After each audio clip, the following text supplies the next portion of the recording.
డెవలప్మెంట్సే బాగా ముదురు పాకాన పడినట్టున్నాయండి నిన్నటికి వాటికి చూస్తే. అనవసరంగా తెలుగుదేశం పార్టీ ఇష్యూని మరీ పెద్దది చేసిందేమో అనే అనుమానం కలుగుతున్నాయి.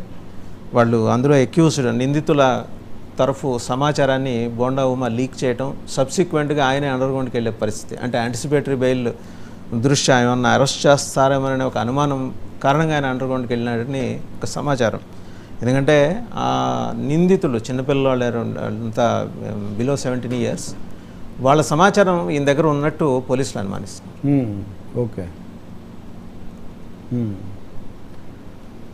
ఇది మొదటి నుంచి కూడా మిస్మేనేజ్డ్గా ఉంది. ఒక ముఖ్యమంత్రికి రాయి తగిలింది, గాయమైంది, దాని మీద ఆరోపణలు ప్రత్యారోపణలు ఇవన్నీ జరుగుతున్నాయి. రాజకీయంగా మాట్లాడటం అనటం వేరు, కానీ దాన్ని బాగా పెంచి ఒక హైపర్ ఇంటర్వెన్షన్, అంత ఇంటర్వెన్షన్ ఎందుకు? పోలీసులు లేకుండా, రాజకీయాలు లేకుండా ఇప్పుడు ఎవరి మీదైనా ఏదైనా అన్యాయంగా చేస్తే మాట్లాడడానికి మనము ఉన్నాము, లేదా పార్టీలు ఉన్నాయి, ఎన్నికల సంఘం ఉంది, అన్నిటికంటే ముఖ్యంగా ఎలక్షన్ కమిషన్. అటువంటి అప్పుడు ఐ థింక్ ఈ రాళ్ళు బూతులు వీటి చుట్టే తిరిగి అసలు ఎన్నికల ప్రచారం ఎజెండా మొత్తం హైజాక్ అయిపోవటం చాలా స్పష్టంగా కనిపిస్తుంది.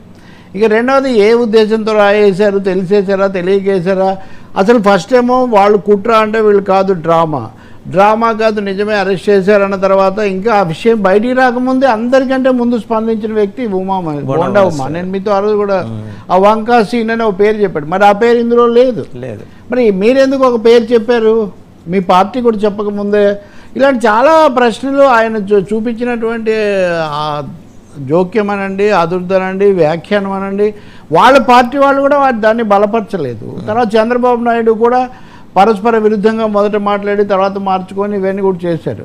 ఇదంతా అయిన తర్వాత ఇప్పుడు పిల్లలు పట్టుబడ్డారు అన్న తర్వాత ఓకే, మానవ హక్కులు, బాలల హక్కులు, మైనార్టీల మీద చేయకూడదు, వాటిని మనం సమర్థిస్తాం.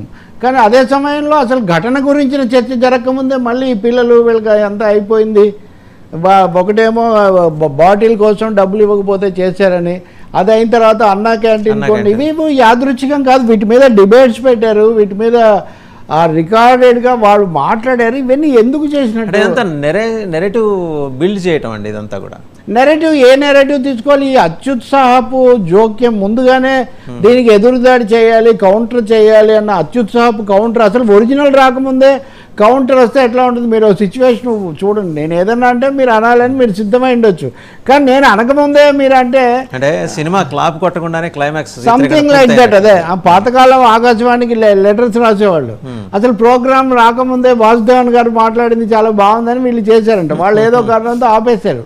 ఇప్పుడు ఖచ్చితంగా చెప్పాలంటే ఇక సింగనగర్ దగ్గర ముఖ్యమంత్రి మీద జరిగిన దాడి, ఆ విషయాల్లో వాళ్ళు మాట్లాడిన తర్వాత అందులో లోపాలు పట్టుకొని ఏదైనా చేయటం వేరు, ఏదైనా అవసరమైతే న్యాయపరంగా జోక్యం చేసుకోవడం వేరు, కానీ రాజకీయంగా కానీ, మీడియా పరంగా కానీ, చట్టపరంగా కానీ ఈ అత్యుత్సాహంగా ఎదుర్కోవాలనుకోవటం, అలాగే అత్యుత్సాహంగా ఖండించి మళ్ళీ దాన్ని వెనక్కి తీసుకోవాలనుకోవటం, వీటన్నిటి వల్ల చాలా ఇబ్బందికరమైన, ఇంకో విధంగా చెప్పాలంటే చికాకైన పరిస్థితి నెలకొందని మనం చెప్పాల్సి ఉంటుంది.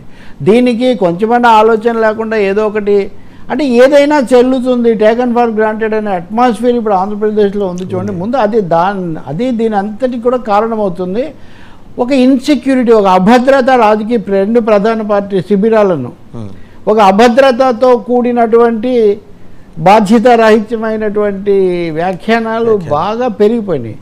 దాంతో ఈ పరిస్థితి వచ్చింది. చాలా దురదృష్టకరం. ఓకే, ఆ పిల్లలకు రక్షణ ఇద్దాము, కానీ అదే సమయంలో వాళ్ళ ద్వారా సమాచారం రాబట్టి ఏం జరిగిందో చెప్పాలి కదా. వాళ్ళు పిల్లలు అయిండొచ్చు, వాళ్ళు పిల్లలైనప్పటికీ వాళ్ళ వెనక పెద్దలు ఉండొచ్చు కదా, ఇన్స్టిగేట్ చేసిన వాళ్ళు పెద్దలు ఉండొచ్చు కదా. కాబట్టి పిల్లలు వాళ్ళుగా చేయరు, పిల్లలు రక్షించాలనుకుంటే వదిలేయరు కదా, పిల్లలకు సంబంధించిన కూడా తెలుసుకుంటారు. కాబట్టి ఇప్పుడు ఇక్కడ కూడా కడపలో చాలా తీవ్రంగా జరుగుతున్న దాంట్లో కూడా చేసిన వాళ్ళు నేనే చేశానని అప్రూవర్గా మారుతుంటే కూడా చేయించిన వాళ్ళ మీద కదా మీరు పెడుతున్నారు. కాబట్టి నేర పరిశోధన అన్న దాంట్లో ఎప్పుడు కూడా ఇన్స్టిగేటర్ ఎవరు, మోటివ్ ఏంటి,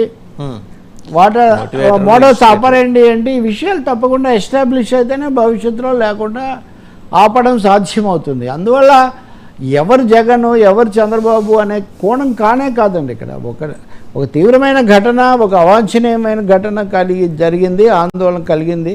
దాన్ని వాళ్ళ బాస్ దగ్గర నుంచి పైగా పోటీ చేస్తున్న అభ్యర్థి ఇప్పుడు ఏమైంది, నామినేషన్లు వేయాల్సిన రోజు ఆయన అజ్ఞాతవాసంలోకి వెళ్తున్న పరిస్థితి. ఆయన నిన్న మీడియాతో కూడా మాట్లాడారు అంటే అజ్ఞాతవాసంలో నుంచి ఇవాళ ఒక ప్రత్యేక మీడియాతో కూడా విడిగా అజ్ఞాతం నుంచి మాట్లాడారు. ఇవాళ ఒక ప్రత్యేక మీడియాతో అజ్ఞాతం నుంచి మాట్లాడారు. ఇక నిన్న మామూలు మీడియాలోనే ఉంది. అతను మనకందరికీ, నాకు కూడా బాగా తెలుసు, అడిగిన ఆయన తెలుసు, వేసిన వాళ్ళు తెలుసు.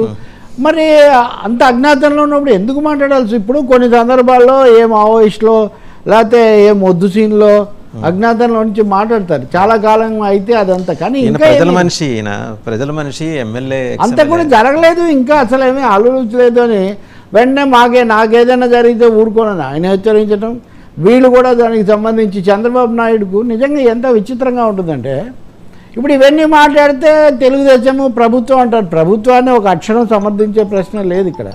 కానీ ప్రతిపక్షంగా మీరు చేసిన దీనివల్ల మీరు బెయిల్ కుంభకోణంలో సుప్రీంకోర్టుకు వెళ్ళినప్పుడు సుప్రీంకోర్టు జోక్యం చేసుకోవడం, అధికారుల మీద సాక్షులను బెదిరించడం ఇట్లాంటివి చేయకూడదు అని న్యాయమూర్తి మొన్ననే వార్నింగ్.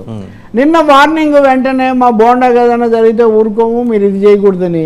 ఇది ఎలాంటి సంకేతాలు ఇస్తుంది అనేది చాలా. ఎవరు ఏ పోలీసులు ఎవరిని టచ్ చేయకూడదా అంటే ముందే చేయకూడదని మీరు ముందస్తుగా దాన్ని గీత గీసేసి ఎలా చేస్తారు? చంద్రరేఖలు మీరు ఎలా గీస్తారు చెప్పండి? కుదరదు కదా. ఇప్పుడు జగన్ రేఖలే చెల్లవు, ముఖ్యమంత్రిగా ఉన్న ఆయనదే చెల్లదు, ఎన్నికల సంఘమే రేఖలు గీస్తుంది అంటుంటే మీరు చంద్రరేఖలు గీస్తే ఎలా కుదురుతుందండి? ఇది ఎక్కడికి పోతుంది? ఈ రాష్ట్రంలో ఏ ఘటన జరిగినా కానీ అది విధమైనటువంటి ఒక మీరు అన్నది కరెక్ట్ అండి. వాళ్ళు అధికారిక